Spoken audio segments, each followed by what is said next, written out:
When it comes to Yordles, their lore gets only rarely sprinkled onto Runeterra. We still don't really know what's happening in Bandle City, and the only really good fully canon Yordle story we have is the one where Tristana and Lulu fight Draven. Yes, that's a real story. Okay, Vygar's lore is also actually great, but that's it. And I know that we like to make fun of Gragas for having a really weird half-canon lore, but honestly, some Yordles are even worse because of the lack of information. Sure, we know that Teemo's job is to defend Bandle City. Heimerdinger and Ziggs are just trying to make a living in Piltover. But who or where even is Skorky? I truly have no idea. His lore is shorter than the contents of McDonald's ketchup packets. And that's why I am really excited to tell you that yet another Yordle is joining the canon squad. This time it is Rumble. And out of all places, he appeared in Shurima. But before we get to that story, we still need to at least quickly brush over his very short bio. Rumble is a Yordle who was very often bullied by his peers, and so naturally, he grew more scrappier and resourceful than others. But that also meant that he spent most of his time alone, which he didn't mind. Since he really liked digging around the scrapyard, he slowly turned himself into a mechanic, and his teachers recommended him for the Yordle Academy of Science and Progress in Piltover. Now you may be asking, is the Yordle Academy of Science and Progress in Piltover still canon? Even after learning that Yordles in Piltover are hiding because humans want to kill them? And my answer is, I don't know, but it's on Universe, so I will go with it for now. Short story even shorter, Rumble met Heimerdinger at the Academy, and he learned that Heimerdinger was trading their superior Yordle technology to humans for cheap.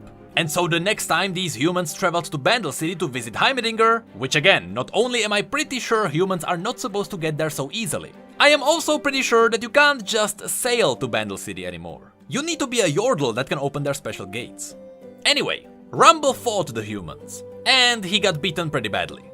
The next morning he left Bandle City, and the next time he returned, months later, he came back with a massive mech and told all the Yordles that he would show the world what Yordle technology can do. Once again, because this bio is quite old, I recapped it just for context. Riot is still very likely to rewrite most of it, while keeping the core the same.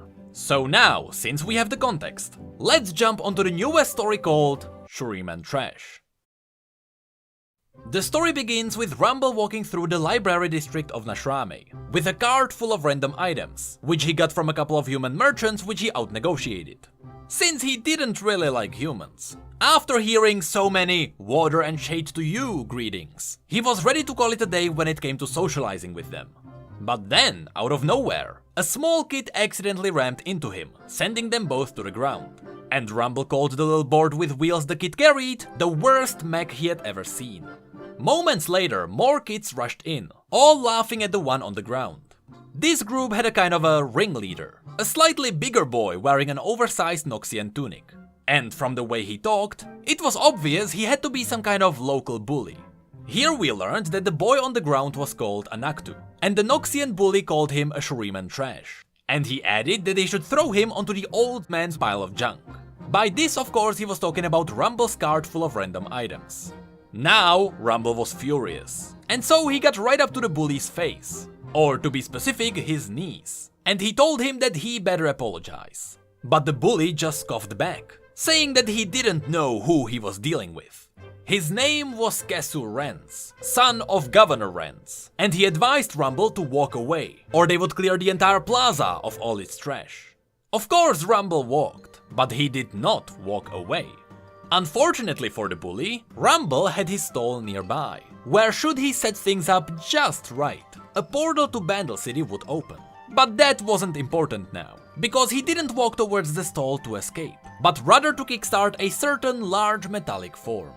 Meanwhile, Kesu was so busy monologuing to his club-wielding follower thugs about the strong future of Shurima, that he didn't notice Rumble until he was blocking out the sun from the cockpit of his beloved bipedal mech, called Tristy. "Walker and shade to you," Rumble said, watching the kid's face reflect something between fear and awe. Now, since the story is told from Rumble's perspective, here he mentioned to the readers that he is an unbiased storyteller. And so he had to point out that right about now was when there was a slight malfunction. Tristy had a hiccup, a hesitation, a stoppage. And so the mech just stood there. So although in that moment, Rumble and Tristy were still the definition of intimidating, that hiccup made one of the older kids bold. And so the kid started hitting the mech's leg with a club, shouting that the old man was still alone against all of them. But then, Anaktu, the kid that still held onto what Rumble called the worst mech ever, walked towards Rumble's belongings, and from all the junk, he picked up a mace that was sold as an authentic ancient weapon, even though it was a fake. And he shouted back that the old man is not alone. Of course, Kesu just laughed, and he tried to kick him, but Anaktu managed to pivot on his rolling board, and he swept the mace under Kesu's other leg, sending the bully to the ground. After that, with a shout, Anaktu straight up attacked the rest of the group, which is something nobody expected Anaktu to do. And with the element of surprise, he even backed two of the big boys into a corner. But unfortunately, he didn't see Kesu sneaking up on him from behind, holding the torn off handlebar of Rumble's cart. Thankfully, Anaktu wasn't alone either. And so when Tristy sprang back to life, at first seemingly uncontrollably, the mech was zooming across the plaza, but it came to a stop when Rumble pulled the trigger. With that, it shot out an electric harpoon that hit the handlebar Kesu was holding mid-swing. Seconds later, paralyzed by the shocks, Kesu toppled into the dust. Anaktu just heard the noise behind him, and so when he turned around to see what just happened, his face lit up with gratefulness when he realized that the old man got his back. But Rumble just waved the gratefulness off, and he helped Anaktu to get up into his mech. Then, to quote Rumble, Tristy went pew pew and zap zap zap, and then he let Anaktu activate the flame spitter, but only to scare the bigger kids. A few moments later, the bullies were running away. Rumble then grinned, and after mentioning that this is gonna be a bumpy ride, everything shook, and suddenly the air was full of rockets. As the bullies were getting closer to the exit from the plaza, these rockets fell in front of them, blocking their path, flaming and zapping everything around. Now, with their only escape cut off, Rumble wanted to demand an apology, but before he managed to do anything, Anaktu climbed down from the mech, and he rolled up to Kesu, asking why was he so mean. Kesu just whined something about his new Noxian dad, and how he wanted to impress him. Rumble didn't remember the details because it was pretty boring to listen to him.